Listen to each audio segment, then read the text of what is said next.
नमो आयर्याडं नमो वछायाडं नमो लोये सवसाहूडं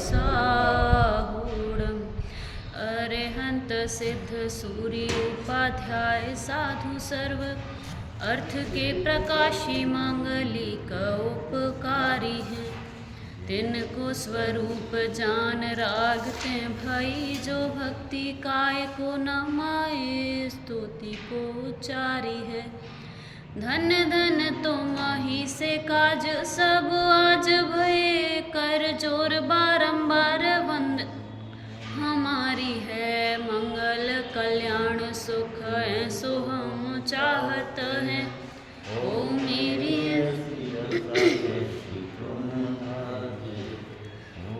मेरी ऐसी दशा जैसी तुम धारी है। दर्शन स्तुति पर अपन चर्चा कर रहे हैं, पेज नंबर 5।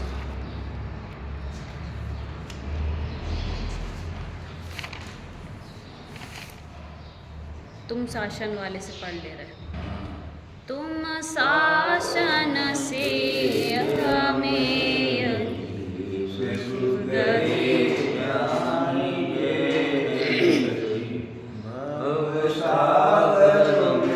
दुख छार बारी तारन को अवर नापटा रियह लखी निज दुख गद हरण काज तुम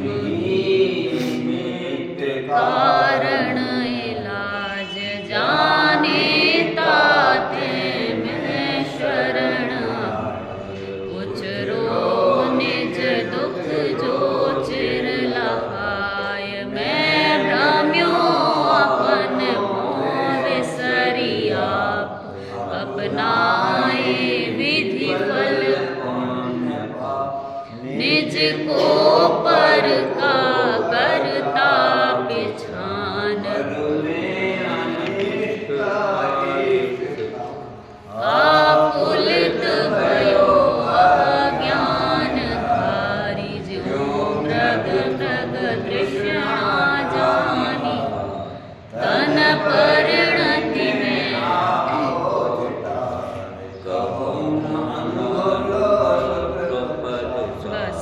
बस बस बस बस।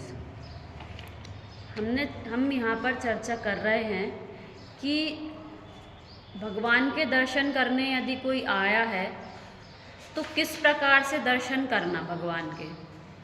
कि जैसे कोई रोगी हो और उस रोगी को कोई कहे कि आप डॉक्टर को दिखाओ, तो डॉक्टर को दिखाने का अर्थ क्या है?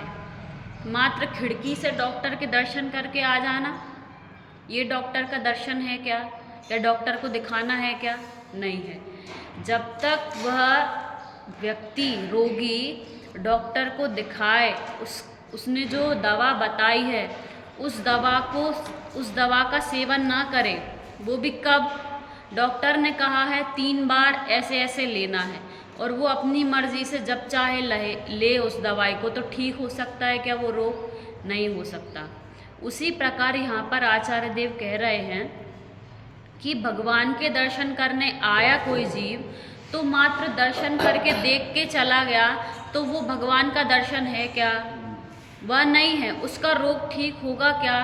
कि हम जन्म मरण के रोग से दुखी हैं, तो भगवान के पास आना और जो उन्होंने दवा दी है उस पे श्रद्धान भले ही है। अब दवाई डॉक्टर ने दे दी और लेकर जेब में रख ली, कुछ काम का है क्या? कुछ काम का नहीं है। उसी प्रकार भगवान के दर्शन करने आना और जिस प्रकार उन्होंने संसार से परिभ्रमण का नाश कर उपाय बताया है, उस तरह से यदि उपाय करोगे तो मोक्ष सुख पा पाओगे, नहीं तो उसी रोगी की तरह आप भी रोगी बने रहोगे और मानते रहोगे कि हमारा रोग दूर हो जाएगा, लेकिन रोग दूर होने वाला नहीं है। फिर अपन ने क्या चर्चा की थी कल कि मैं भ्रम्यो अपन को विसरी आप। यह जीव किसको भूल के दुखी है? अपने आप को भूल के दुखी है। योग सार में शुरुआत में ही गाथाएं आती हैं क्या कि बहिरात्मपन त्याग, बहिरात्मापन त्याग जो बन जाए अंतर आत्मा, ध्यावे सदा परमात्मा बन जाए वह परमात्मा। इसमें क्या बताया आचार्य योगेंदु देव ने कि बहिरात्मापन त्याग जो बन जाए अंतर आत्मा, मतलब यह जीव जब तक अपने आप को क्या मानता रहेगा, बहिरात्मा मानता रहेगा या फिर परम एकत्व ममत्व बुद्धि करता रहेगा, तब तक ये कैसा बना रहेगा, बहिरात्मा बना रहेगा। कितनी प्रकार की आत्मा होती हैं? आत्मा तो एक ही है, लेकिन जो संसार में रुल रही है उसको बहिरात्मा कह दिया। दूसरे अंतरात्मा कौन की? संसार में रहते हुए भी जो सिद्धों के समान सुख भोग रहे हैं वो अंतरात्मा है। और परमात्मा कौन बन गए कि जिन्होंने आठों कर्मों का नाश कर दिया वे परमात्मा बन गए। तो बहिरात्मापन त्याग कर जो अंतरात्मा बनता है और जो परमात्मा का ध्यान करता है वो कौन बन जाता है? परमात्मा बन जाता है। फिर और आगे इसमें कहा, बहिरात्मा की परिभाषा बताइए इसमें, किसमें? योग सार में। अपन ने पंडित जी ने चलाया था ना योग सार अपन को, उसमें शुरुआत की गाथा में ही है, मिथ्यात्व मोहित जीव जो वह स्वपर को नहीं जानता। क्या लिखा है? मिथ्यात्व मोहित जीव जो वह स्वपर को नहीं जानता। बहिरात्मा कौन है? जो जिसको स्व की और पर की पहचान नहीं है वह बहिरात्मा है। मिथ्यात्व मोहित जीव जो वह स्वपर को नहीं जानता, संसार सागर में भ्रमे वह आत्मा बहिरात्मा। वह बहिरात्मा है और कहाँ पर रुलने वाला है? संसार में ही रुलने वाला है। अपन को किसी के आगे, भगवान के किसी केवली के आगे पूछने की ज़रूरत नहीं है कि हमारे कितने भव बाकी हैं। आचार्य देव ने परिभाषा, फॉर्मूला बता दिया कि कौन संसार में रुलेगा, कि जो मिथ्यात्व मोहित जीव है, जिस जीव को मिथ्यात्व है, मोह राग देश आदि पड़े हैं बुद्धि में, और जो स्व और पर को जिसकी पहचान नहीं है वह जीव संसार में रुलने वाला। ये फॉर्मूला है, पूछने की ज़रूरत नहीं है अपने कितने भव बाकी हैं। अगर ये बुद्धि अपने अंदर पड़ी है तो अपना अनंत संसार बाकी है, और अनंत संसार से यदि पार होना है तो आचार्य देव क्या कह रहे हैं कि जिस चीज़ से आप भ्रम रहे हो, किससे भ्रम रहे हो? अपने आप को भूल के ये जीव घूम रहा है, तो किसको पहचानने की ज़रूरत है? अपने आप को पहचानने की ज़रूरत है।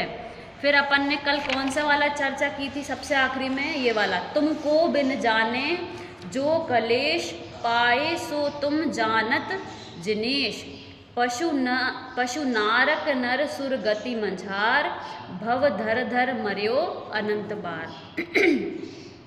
भक्त भगवान के सामने कह रहे हैं कि अभी तक जो क्लेश है, जो दुख है, उसका कारण क्या है कि पहले तो आपको नहीं पहचाना इस जीव ने, तुमको बिन जाने, आपको नहीं जाना, और आपको नहीं जाना तो आपके बताए हुए मार्ग में जो बताया है कि अपने आप को जानना, वो भी नहीं जाना इस जीव ने।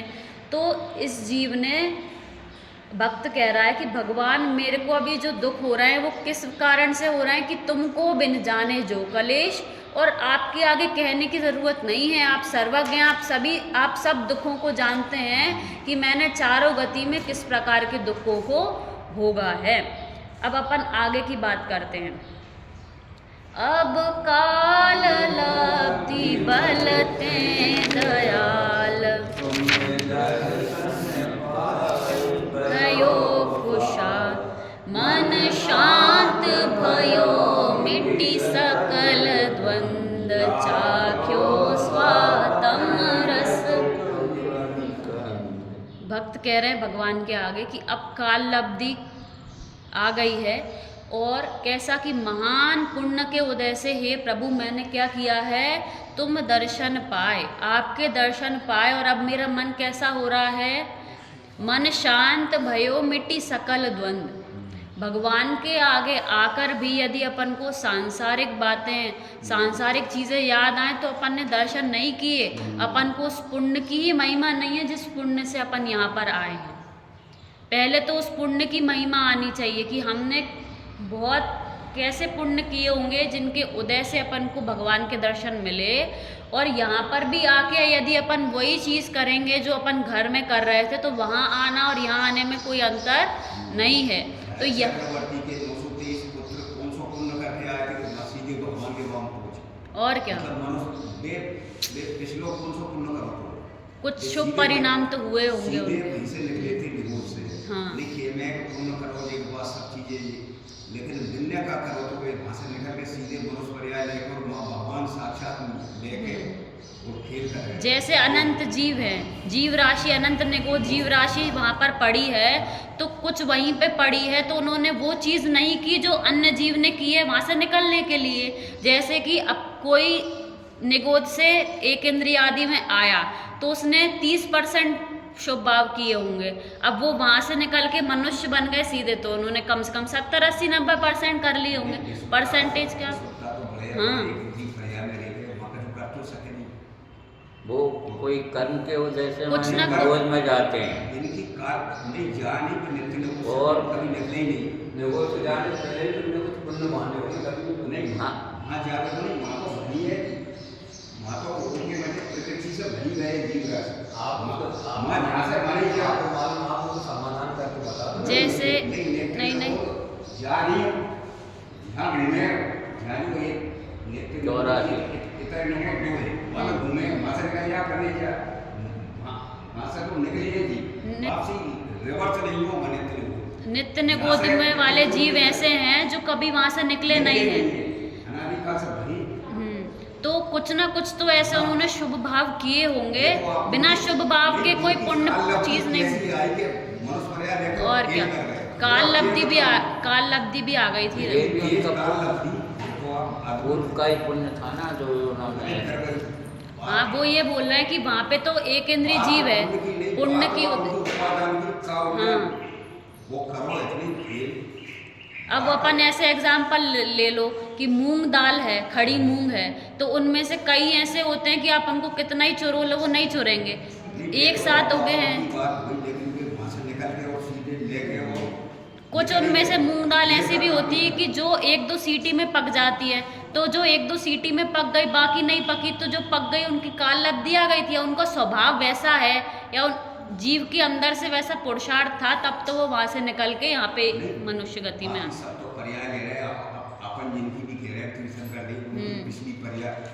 लेकिन ये तो सीधे निकलते ही निकल गए।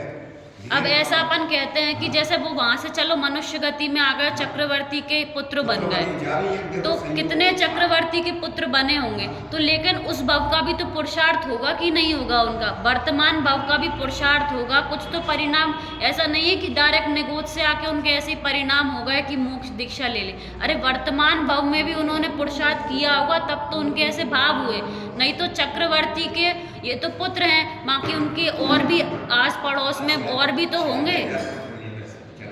अपन भी ऐसा नहीं है कि अपन कभी चक्रवर्ती के पुत्र ना बने हो, या अभी भी वर्तमान में अपन को चक्रवर्ती से कम पुण्य का उदय है क्या? अपन को 24 घंटे जनवाणी सुनने मिल रही है, जब मर्जी अपन जनवाणी खोल के पढ़ लो, लेकिन जीव का खुद का पुरुषार्थ भी तो कुछ काम का होता है। अपना पुरुषार्थ तो अभी कहाँ पर चल रहा है, बाहर का चल रहा है। अभी अपन से कोई कह दे कि बाहर का काम आप मत करो, आपके पास इतने पैसे हैं कि आप नौकर लगा लो बढ़िया, जो आपका शुद्धता से खाना वगैरह बना दे, पैसे कमा दे, तो आप स्वाध्याय करो, कोई करने तैयार है? ये पुरुषार्थ कोई करने तैयार नहीं है, क्योंकि इस जीव को आदत लगी है काम करने की, कुछ करने की आदत लगी है। अभी शांति से यहाँ बैठे हुए भी भले ही अभी कुछ काम नहीं है, लेकिन फिर भी मन में कुछ काम चल रहे होंगे, क्योंकि अपन को रुचि बाहर की लगी, तो अपन यहाँ बैठ के भी पुरुषार्थ नहीं कर रहे। अपन चाहें तो मंदिर के सुबह के 1-1.5 घंटे और शाम के 1-1.5 घंटे, इतना पुरुषार्थ भी जीव का बहुत है, अगर यहाँ आके अपन ने उपयोग लगा लिया तो। लेकिन जीव की रुचि बाहर की पड़ी है, पर द्रव्यों में, पर चीज़ों में अपन भले ही आरोप अपन पर पे लगा दें, पर संयोगों पे लगा दें, लेकिन संयोगों की गलती नहीं है किंचित मात्र भी, क्योंकि बहुत विपरीत परिस्थितियों में जीवों ने समता धारण करके मोक्ष निर्वाण प्राप्त किया है। वैसी परिस्थिति तो अपनी बिल्कुल भी नहीं है। लेकिन किसकी कमी है? पुरुषार्थ की खुद की कमी है। और ये जीव ऐसा श्रद्धान नहीं कर पा रहा कि मेरी कमी है। दोष अपन को पर में दिखाई देता है। अपन काम करते हुए भी वेद विज्ञान कर सकते हैं, क्योंकि अब अपन जिस भूमिका में है अपना वो भी कर्तव्य है करने का। और जिस समय अपन फ्री रहते हैं उस समय भी अपन तत्व ज्ञान तत्व इसमें नहीं लगाते अपना उपयोग। कहाँ पर उपयोग लगाते हैं कि फ्री होंगे थोड़ा सा अपन ने किसी को फ़ोन लगा दिया, जरा पड़ोसी के पास जाके के वन से पूछने लगे कहाँ इनको कहाँ होगा, ऐसे ऐसे बात करने लगे। अरे आप जिस जीव को रुचि होगी ना वो इन सब चीज़ों से भागेगा। जैसे सपोज एग्जाम्पल के लिए पहले अपन स्वाध्याय नहीं करते थे तो दिन भर कहाँ पर उठा पटक में लगे रहते थे।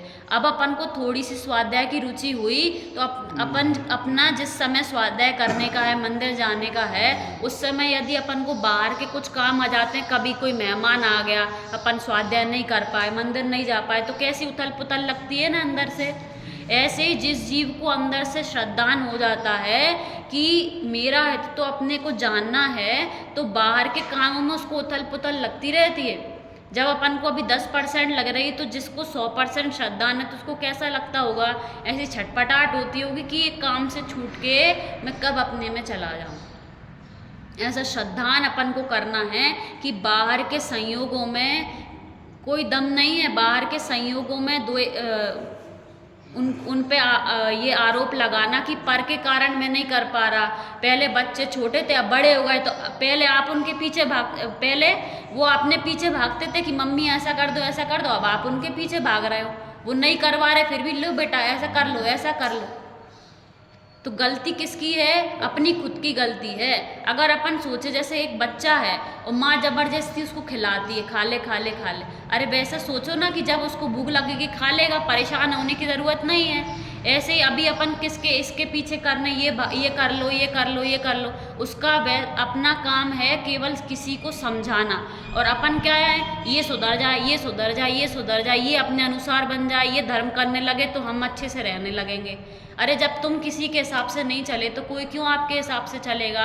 अपन क्यों दूसरे को अपने हिसाब से चलाना चाहते हैं? अपना पुरुषार्थ तो केवल अपने आप को संसार से निकालने का है। तीर्थंकर भी संसार को एक साथ मोक्ष ले जाने में समर्थ नहीं है। तीर्थंकर अगर ऐसा विकल्प करने लगे कि मेरे समूह शरण में जितने जीव आए हैं उनको मैं अच्छे से समझा दूं और सबको एक साथ मोक्ष ले जाऊं, पॉसिबल है क्या? नहीं है पॉसिबल। तीर्थंकर भी वह करने में समर्थ नहीं है, तो हम क्यों दूसरे को समझाने में कि ये समझ जाए तब हम सुख से बढ़िया स्वाध्याय कर पाएंगे, ऐसे क्यों हम करना चाहते हैं? तो वो पॉसिबल नहीं है। तो किस पुरुषार्थ जीव का कहाँ चलेगा? अपने में चलेगा पुरुषार्थ। अपन पुरुषार्थ पूर्वक किताब खोल के भी नहीं बैठ सकते कि हम चाहें अभी मन हो गया कि स्वाध्याय कर ले, नहीं। लेकिन अपना पुरुषार्थ केवल अपने परिणामों को संभालना है।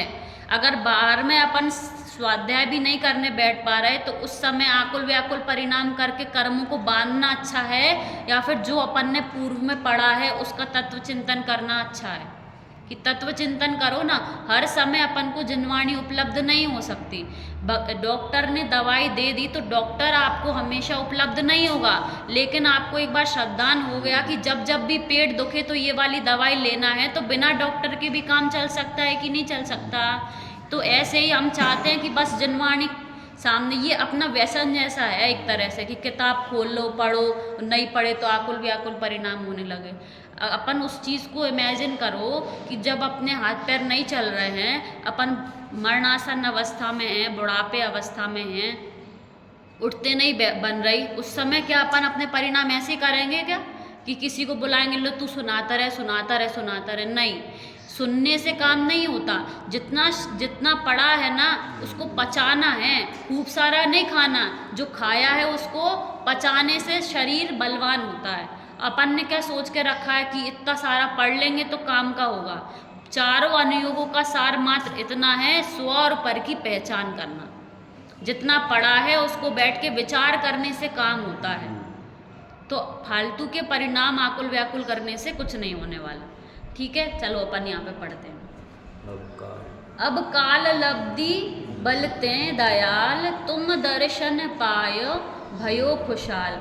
मन शांत भयो मिटी सकल द्वंद्व, सारे द्वंद्व कहाँ पर आके मिट गए? यहाँ भगवान के आगे दर्शन करके भव जीव जो होते हैं उनके सकल द्वंद्व क्या हो जाते हैं? मिट जाते हैं। और भगवान को किसकी उपमा देते हैं? दर्पणवत कहते हैं कि जैसे दर्पण में अपन देखते हैं तो वैसा ही दिखता है ना, तो ऐसे ही कि जैसे अपन ने भगवान को देखा कि भगवान क्या कर रहे हैं कि अपने आप को देख रहे हैं, तो ऐसे ही भव जीव किसको देख लेते हैं? अपने आप को देख लेते हैं। चाख्यो स्वातम रस दुख निकंद, निकंद मतलब दुखों से मुक्ति पाली किसने? भव जीवों ने। किसके दर्शन करके? भगवान के दर्शन करके। अब देखो आगे क्या लिखा है। ताते अब ऐसी करहु नाथ, बिछुरे न कभी तुम चरण साथ, तुम गुण गण को नहीं छेव देव, जगतारन को तुम बिरद एव। अब बस बस बस क्या कह रहे हैं? भव जी जो भव है भक्ति कर रहा है वो क्या कह रहा है कि हे प्रभु मैं कुछ नहीं चाहता, मात्र इतना चाहता हूँ कि तुम चरण साथ बिछुरे न कभी, आपके चरणों का साथ कभी ना छूटे। अपन पढ़ते ना कि नहीं चाहिए जैन धर्म बिन, चक्रवर्ती भी होना, और नहीं अकर्ता जैन धर्म के सहित दरिद्री भी होना। जो भगवान का भक्त है ना, वो भगवान से अन्य कोई चीज़ नहीं चाहता, उसको स्वयं सब मिल जाता है, वो नहीं चाहता कुछ भी। तो भव जीव वो है जो भगवान के आगे भावना भा रहा है कि बस आपके चरणों का साथ बना रहे। क्यों? क्योंकि जब तक देवशास गुरु के चरण शरण में जीव रहेगा तब तक उसकी मुक्ति की चांसेस हैं, और जैसे ये यहाँ से दूर जाएगा तो कोई चांस नहीं है कि अब ये मोक्ष जाएगा, सुखी हो पाएगा। क्यों? क्योंकि अनंत काल से इनसे दूर ही रहा है जीव। अब अपन को पुण्य के उदय से देवशास गुरु की शरण मिल गई, तो अब यहीं पे रहने से काम होगा। तो वो क्या कह रहा है कि अब आपके चरण शरण में ही मैं रहूं, और कुछ नहीं चाहिए। जैसे उदाहरण के लिए एक राजा है, वो युद्ध पर जाता है और उसकी बहुत सारी रानियां होती हैं, तो वो कह के जाता है कि जिसको जो चाहिए वो अपनी अपनी पर्ची में लिख के दे दो तो उसको वो मिल जाएगा। तो बहुत सारी रानियां थी, तो उन्होंने किसी ने कुछ लिख दिया, किसी ने कुछ लिख दिया, मेरे को ऐसा ऐसा लहंगा चाहिए, ऐसे ऐसे आभूषण चाहिए, और एक बाकी सब चीज़ें ट्रक भर भर के, गाड़ियाँ भर भर के सब माल रखा हो गया, खरीद के रखा हो गया कि इन रानियों ने ये मंगाया है। अब एक पर्ची में क्या लिखा था? आप। क्या लिखा था? आप मतलब वो राजा को चाह रही, वो और कुछ नहीं चाह रही। अब जब राजा वहाँ से लौटेगा तो वो सबसे पहले किसके पास जाएगा? किस वाली रानी के पास जाएगा? जिसने राजा को चाहा है। और राजा उसके पास खाली हाथ जाएगा कि कुछ ना कुछ लेके जाएगा? कि सब लेके जाएगा, जो उसको लगता है सब अच्छी अच्छी चीज़ें लेकर जाएगा। ऐसे ही यहाँ पर आचार्य देव कह रहे हैं कि जो भगवान के आगे आके मांगता है कि गाड़ी मिल जाए, ये मिल जाए, वो मिल जाए, तो भगवान देने वाले हैं क्या? नहीं देने वाले। पाप का ही बंद होगा यहाँ पे आके मांगने से। क्यों होगा? क्योंकि जिन्होंने काक बीट के समान इन सब चीज़ों को छोड़ दिया, काक की बीट समान मतलब कि जैसे काक की विष्ठा कुछ काम में नहीं आती, उसी प्रकार ये जब सब चीज़ें हैं ये इस जीव को सुखी होने में कोई काम की नहीं है। उन्होंने ये सब चीज़ों को छोड़ दिया, और आप उन्हीं के आगे मांगोगे तो वो देने वाले हैं क्या? नहीं देने वाले। परंतु जिस प्रकार वो रानी किसको कहती है कि मुझे तो केवल राजा चाहिए, तो उसको सब कुछ अपने आप मिल जाता है कि नहीं मिल जाता? सब कुछ अपने आप मिल जाता है। उसी प्रकार वह भगवान के आगे आके क्या कह रहे हैं कि हे प्रभु, मुझे तो आपके चरण शरण ही चाहिए। किसकी शरण चाहिए? आपके चरणों की शरण चाहिए। तो उन भव जीवों को चक्रवर्ती आदि पद भी कैसे मिल जाते हैं? अपने आप मिल जाते हैं, मांगने नहीं पड़ते। क्या कह रहे हैं? तुम गुण गण को नहीं छेव देव। छेव देव का मतलब क्या है? एक मिनट। छेव मतलब हे देव, आपने ऐसे गुणों की प्राप्ति की है जिनका कभी छेव मतलब जिनका कोई क्या नहीं है, अंत नहीं है, ऐसे गुणों की आपने प्राप्ति की है। कहाँ गया, जग तारण को तुम विरद एव। विरद मतलब है कि आपकी ऐसी ख्याति है कि जग में ऐसी ख्याति है कि जो भी इनके पास आता है वो कैसा बन जाता है, इनके जैसा बन जाता है। जैसे कोई धनवान के समीप रहे तो वो दरिद्री रह सकता है क्या? नहीं रह सकता। कोई किसी पंडित या ज्ञानवानी जीव के समक्ष रहे, उसके समीप रहे, तो वो अज्ञानी रह सकता है? नहीं, थोड़ा बहुत तो कुछ ना कुछ सीख ही जाएगा। ऐसे ही भगवान के पास यदि कोई रहेगा तो वो संसार में रह सकता है क्या? नहीं रह सकता।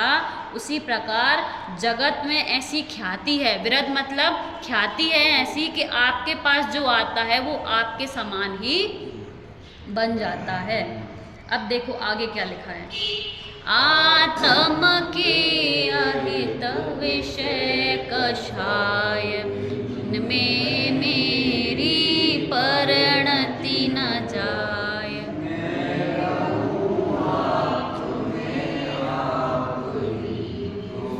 करहूं जो निजाधीन। बस, निजाधीन मतलब अपने अधीन, स्वाधीन रहूं। अपन विचार करें कि कोई जीव है जिसके दोनों पैर नहीं हैं, अब वो कितना दूसरे पर निर्भर रहेगा। थोड़ी थोड़ी सी चीज़ के लिए उसको किसकी ज़रूरत पड़ेगी, कोई आए तो मैं ऐसा करवा लूँ।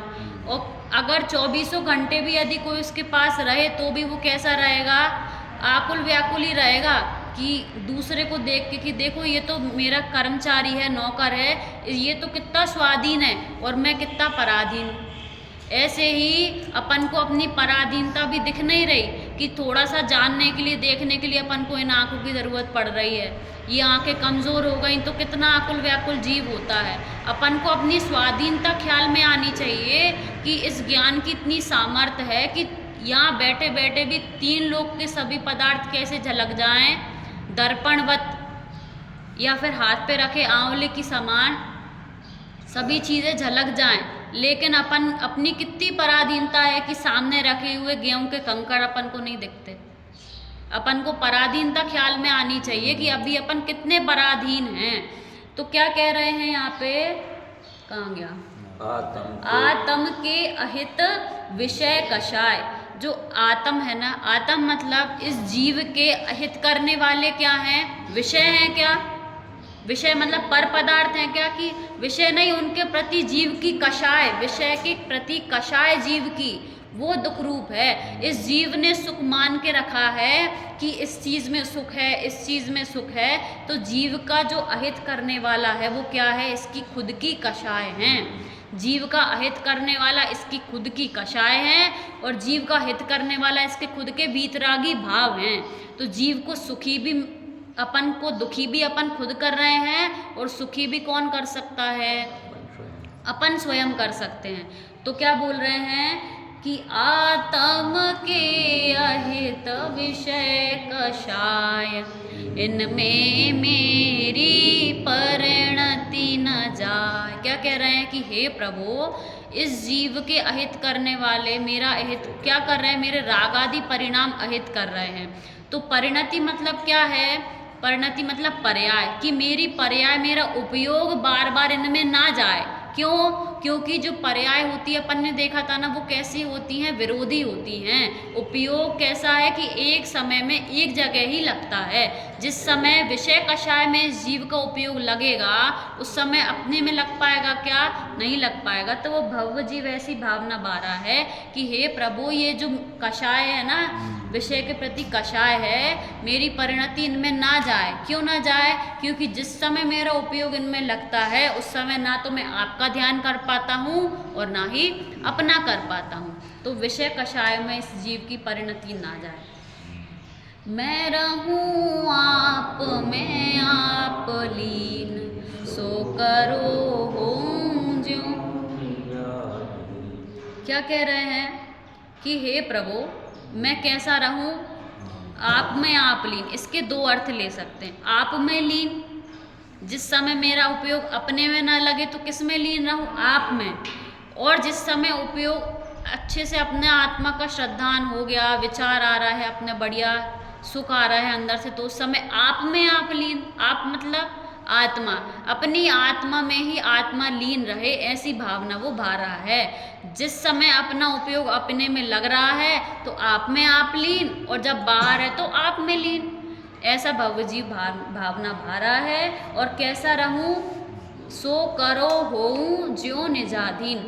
वो भवजीव कह रहा है कि अब ऐसा कुछ करो, हे भगवान अब ऐसा कुछ कर दो कि मैं कैसा हो जाऊं, स्वाधीन हो जाऊं। अब पर की जरूरत ना पड़े, एक एक चीज के लिए दूसरे को बुलाने की जरूरत नहीं पड़े कि तुम ऐसा कर दो, तुम ऐसा कर दो, या तुम सुखी कर दो मुझे, तुम सुखी कर दो। अब मैं क्या होना चाहता हूँ, ऐसा सुखी होना चाहता हूँ कि मैं स्वाधीन, अपने से मुझ में सुख आने लगे, ऐसा श्रद्धान हो जाए कि सुख किस में है, मुझ में है। मैं एक एक चीज़ पे जाके भीख ना मांगूं कि तुम मुझे सुखी कर दो, पैसे तुम सुखी कर दो, घर तुम सुख कर दो। ऐसा पराधीनता अब मुझे अच्छी नहीं लगती। हम भी स्वाधीन हो, इसी मंगल भावना से आज की